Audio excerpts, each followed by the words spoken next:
Chemical exposure can lead to a variety of illnesses and injuries, ranging from burns and rashes to nervous system damage, organ damage, and cancer. Some chemicals can produce flammable or explosive vapors that are colorless and odorless, meaning that you might not know they're there until it's too late. Some chemicals also produce toxic vapors that can be colorless and odorless. Exposed workers can experience both immediate and delayed health reactions to chemical exposure.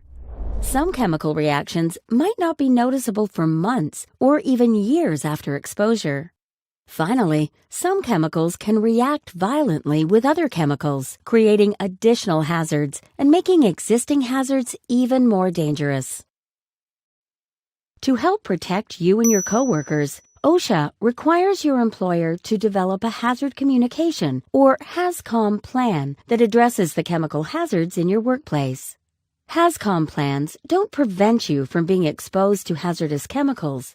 However, they can give you and your coworkers knowledge, training, and equipment to help you work safely around the chemicals in your workplace. As part of your facility's HAZCOM plan, your employer must list all the chemicals that your workplace uses and the proper protective measures for them. A HAZCOM plan must also include the chemical's label and warning information, each chemical's training requirements, and where you can find the safety data sheets, or SDSs, for each chemical in your workplace. It's important that you follow all the safety precautions in your facility's HAZCOM plan.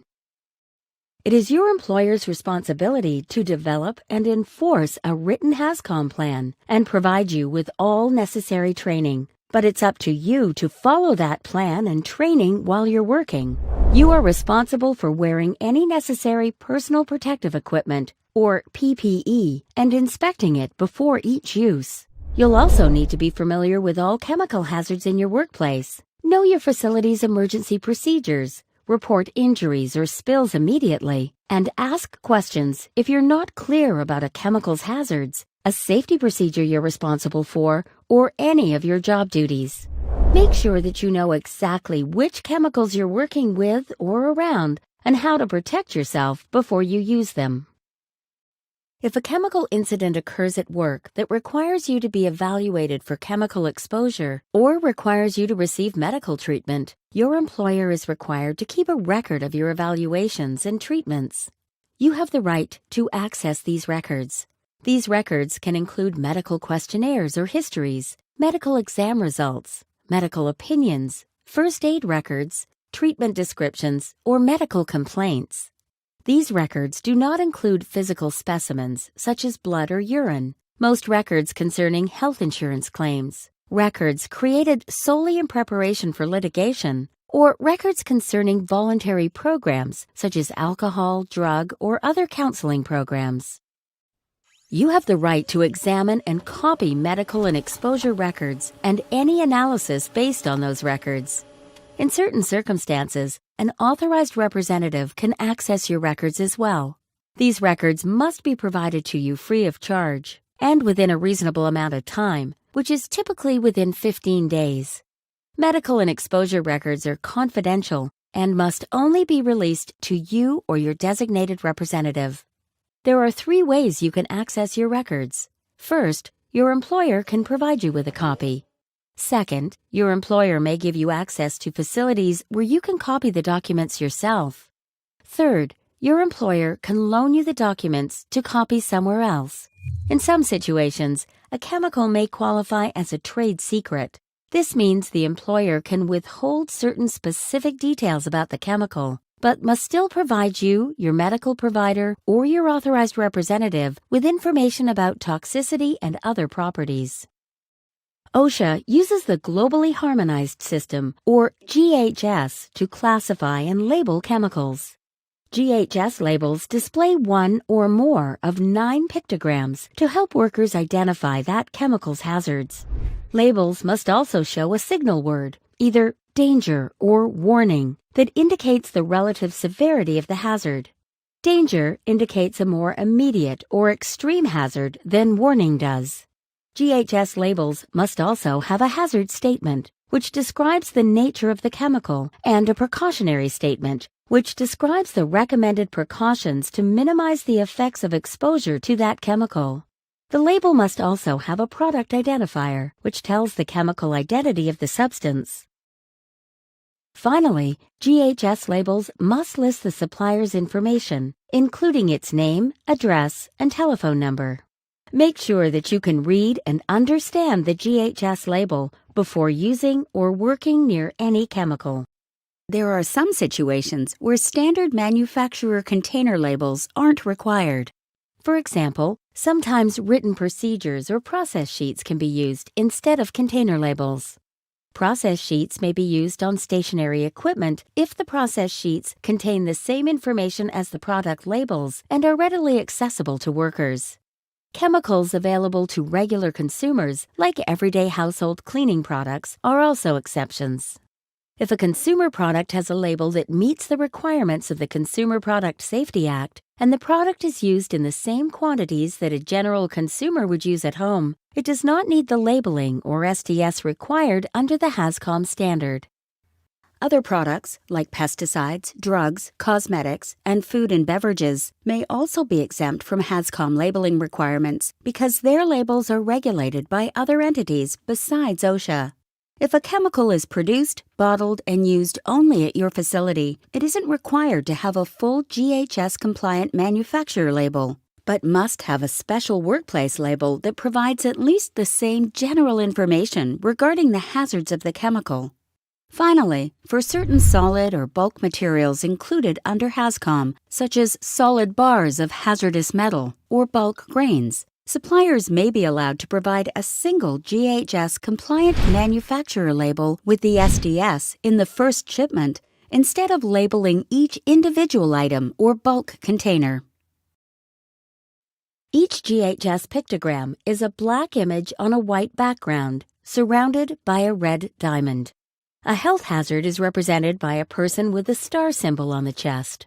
This pictogram indicates a long-term or chronic hazard, such as a carcinogen, mutagen, or chemical that makes it difficult to breathe. A flame symbol represents flammable chemicals. An exclamation mark represents an irritant, skin sensitizer, or chemical with narcotic effects.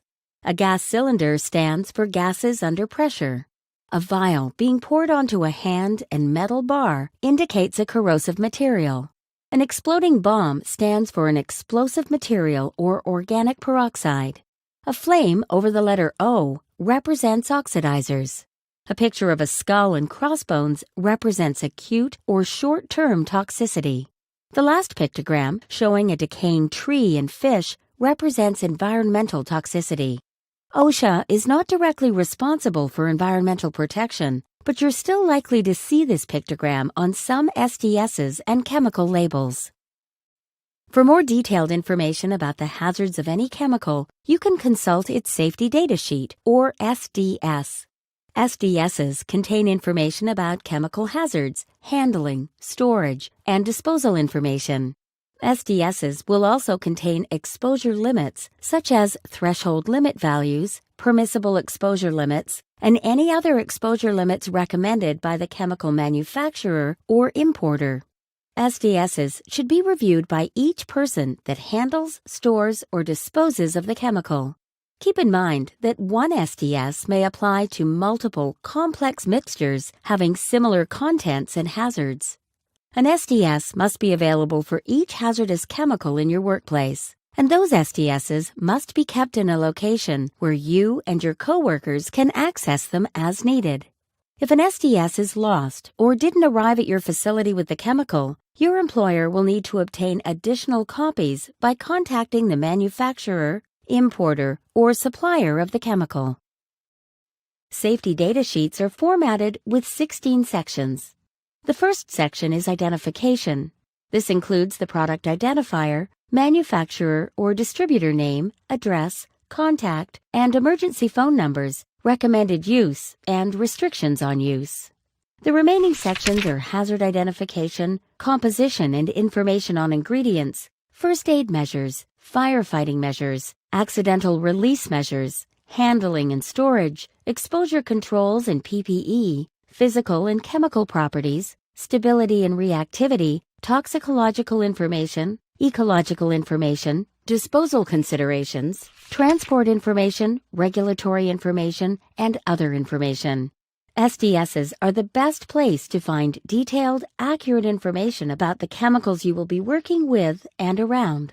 Always consult the SDS before working with a new chemical and periodically consult it when working with familiar chemicals.